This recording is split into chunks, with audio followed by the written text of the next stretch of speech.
Good morning, all of you.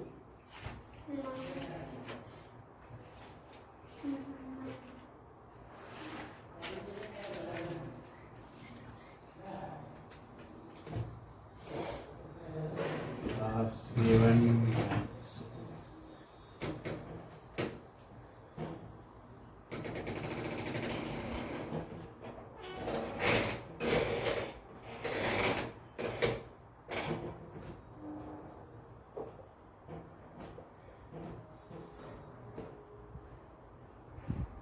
यहाँ पे objective question को हम एक्सप्लेन करेंगे। इसमें फर्स्ट क्वेश्चन है, a dash has 2 end points.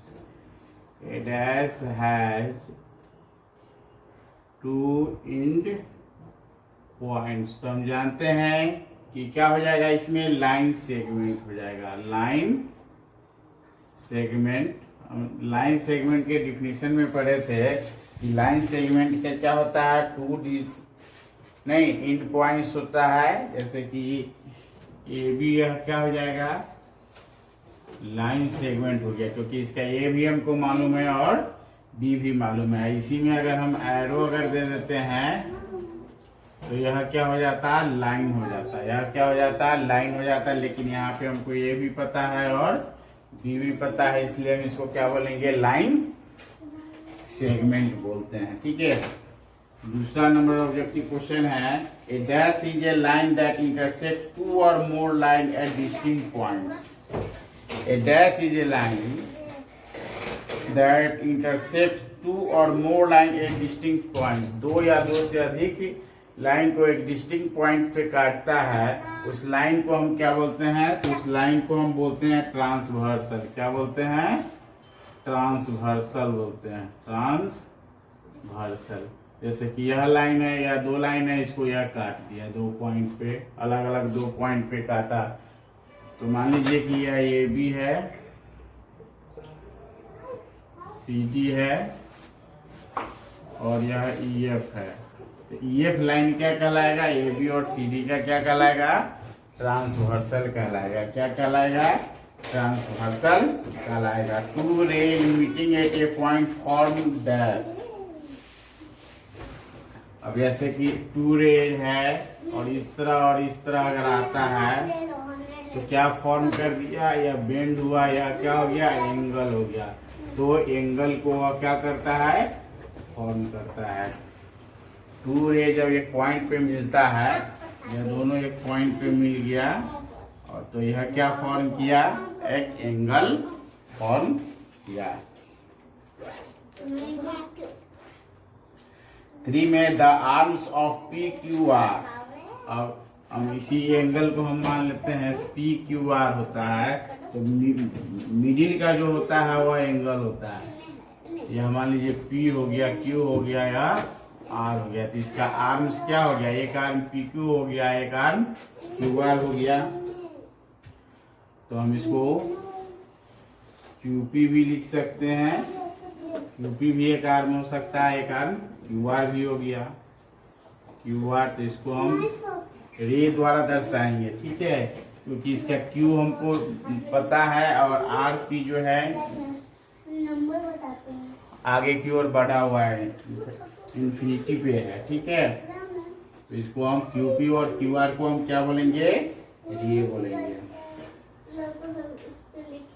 5 number में क्या है, when 2 parallels are cut by a transversal, dash pair of corresponding angles are formed। जैसे कि यही 2 पॉइंट, 2 ही ये पैरेलल लाइन से कितने पेयर्स इसमें corresponding एंगल बनेगा, तो एक एंगल यह और यह, तो 1 पेयर हो गया। फिर यह और यह corresponding एंगल होगा, फिर यह और यह होगा, फिर यह और यह होगा, फिर यह और यह होगा। यानी कि 4 पेयर ऑफ corresponding एंगल बनेगा। कितने पेयर ऑफ corresponding एंगल बनेगा, 4 पेयर ऑफ corresponding एंगल बनेगा।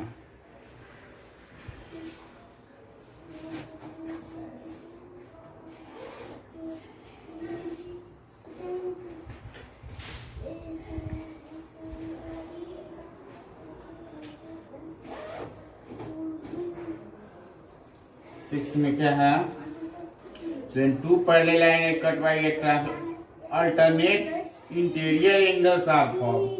अब इसमें अल्टरनेट इंटीरियर एंगल पूछ रहा है, तो यह और यह अल्टरनेट इंटीरियर है और यह अल्टरनेट इंटीरियर है। तो 6 में 2 पेयर क्या बनेगा आपको, अल्टरनेट इंटीरियर एंगल्स बनेगा। इसी में हम देख लेते हैं ना, यह और यह तिरछा तिरछी जो होता है सो क्या होता है, अल्टरनेट एंगल्स कहलाता है। तो इसमें इंटीरियर पूछ रहा है, तो 2 पेयर क्या बन रहा है, 2 पेयर अल्टरनेट एंगल बन रहा है।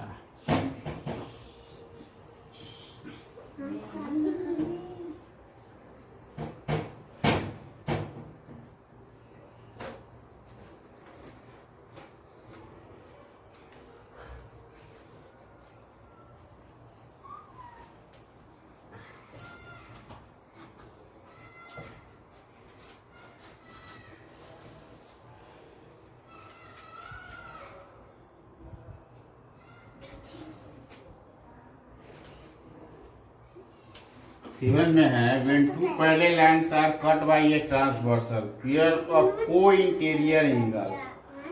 तो 2 पैरेलल लाइन्स हो गया, तो इसको और इसको, ये दोनों का सम जो 180 होता है, इसको और इसको जो है, ये दोनों का सम क्या होता है, 180 डिग्री होता है।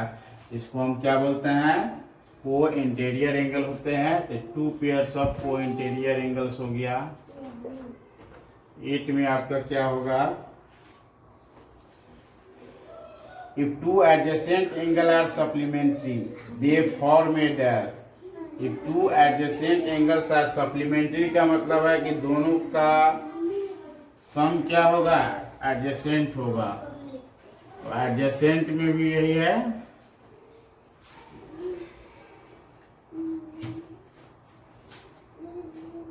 तो 2 बनता है, तो दोनों का सम 180 डिग्री है। तो इसको हम क्या बोलते हैं, लीनियर पेयर बोलते हैं। क्या बोलते हैं, लीनियर पेयर्स इसको बोलते हैं, लीनियर पेयर बोलते हैं इसको।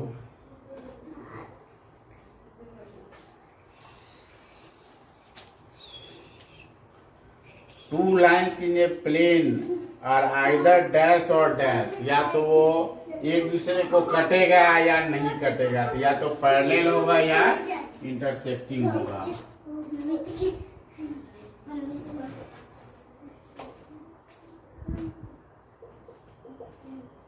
देखिए मान लीजिए 2 लाइन है, या तो कहीं नहीं कटेगा या हल्का भी क्रॉस होगा, तो यह आगे जाकर के कहीं ना कहीं क्या हो जाएगा, कट जाएगा। तो 2 लाइन अगर प्लेन में है तो 2 ही कंडीशन हो सकता है, या तो वो दोनों कहीं नहीं कटेंगे तो पैरेलल होंगे, और कट जाएंगे तो इंटरसेक्टिंग लाइन होंगे।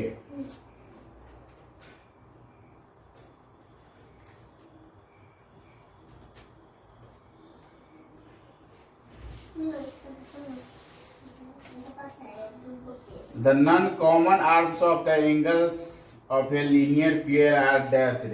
non-common यानी ये स्ट्रेट होता है, ऐसे लीनियर पेयर है, ये 2 तो बना, ये भी मान लीजिए बन गया, तो यह तो क्या है, कॉमन हो गया, यह दोनों क्या हो गया, नॉन कॉमन हो गया। तो वह क्या होगा, नॉन कॉमन होगा, वह क्या हो गया, एक दूसरे के अपोजिट भी हो गया, एक दूसरे के क्या हो जाएगा, अपोजिट, या एक दूसरे, या इधर है या इधर है, तो यह क्या हो गया, अपोजिट भी हो गया।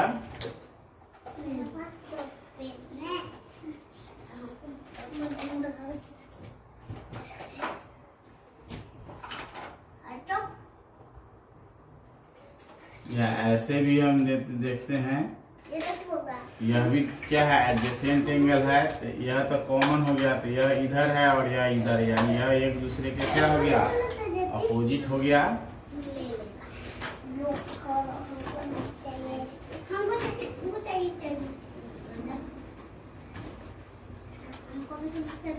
इलेवन में देखिएगा, if OAJ ray standing in A line BC such that, ऐसे कि यह एक लाइन है BC, O है, A है, तो कहता है AOB sorry A O B equal to दिया हुआ है ए ओ सी। तो then the measure of A O B तो क्या हो जाएगा 90 डिग्री हो जाएगा, क्योंकि इस दोनों का सम क्या होगा 180। A O B plus A O C equal to 180 हो गया। ए ओ बी, अब ए ओ सी के जगह पे हम ए ओ बी रख सकते हैं 180 to angle A O B equal to हो गया 180। A O B equal to क्या हो जाएगा 180/2, यानी कि क्या हो जाएगा 90 डिग्री हो जाएगा। क्या हो जाएगा 90 डिग्री। 11 में क्या हो जाएगा आपका आंसर हो जाएगा आपका 90 डिग्री हो जाएगा। क्या हो गया 90 डिग्री हो जाएगा।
ट्वेल्व नंबर क्वेश्चन है two complementary angles are in the ratio 1:3 bigger angle measure. तो टू कॉम्प्लीमेंट्री एंगल का रेशियो क्या है 1:3 है। क्या है 1:3 है। तो बिगर एंगल सम क्या हो जाएगा sum of ratio terms of ratio क्या हो जाएगा sum of terms of ratio क्या हो जाएगा 1 + 3 = 4। तो बिगर एंगल क्या हो जाएगा 3/4 इंटू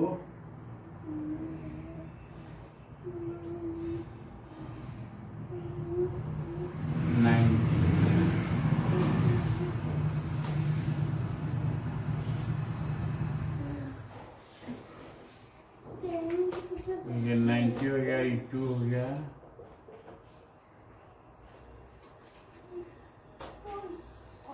तो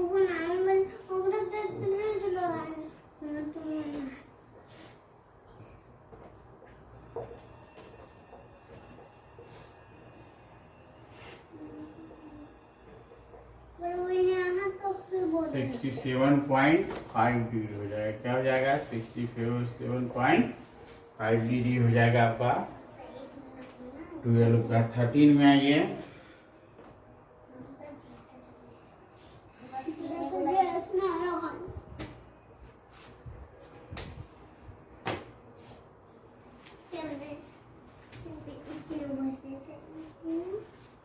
में क्या है two supplementary angles are in the ratio 5:7 है। सप्लीमेंट्री एंगल का रेशियो कितना है 5:7 है। तो सम कितना हो जाएगा ये दोनों रेशियो टर्म 12 हो गया। तो इसमें क्या पूछ रहा है ग्रेटर या स्मॉलर द स्मॉलर एंगल। तो 5/12 इंटू 180 यह क्या हो जाएगा स्मॉलर एंगल हो जाएगा।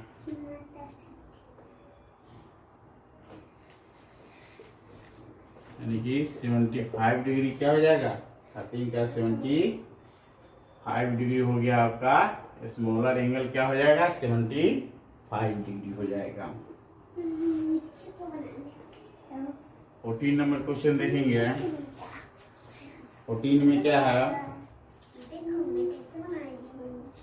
When two lines are cut by transversal, then the angle whose arms include the line segment of the transversal between the two lines are called dash angle, which those which do not contain the segment of the transversal between the two lines are called dash angles.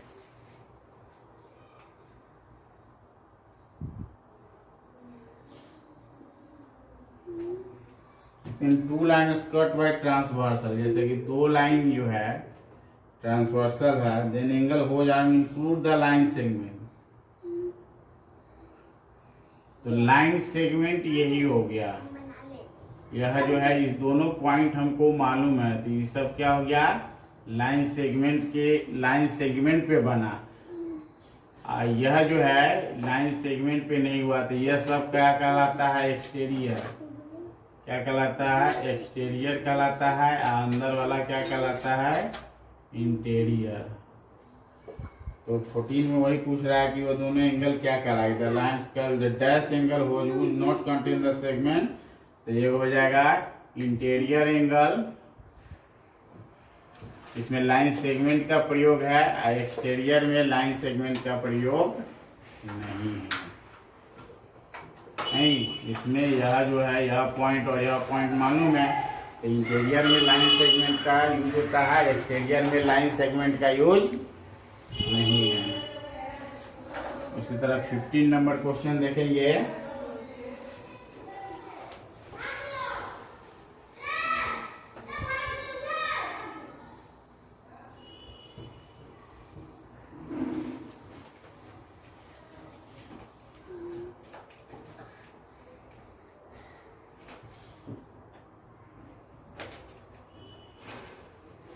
The complementary angle of 65 degree and the complementary angle of 65 degree, 65 का complementary क्या होगा 90 minus 65,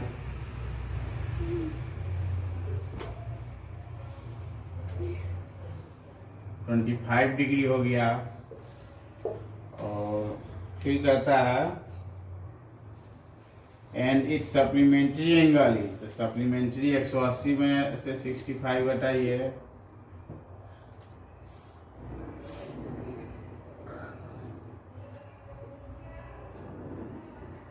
तो इसका क्या होगा supplementary क्या हो गया 115 डिग्री हो गया। ठीक है, तो इस तरह हो गया आपका 15 तक हो गया। तो आप लोग HW में 15 तक बनाइएगा।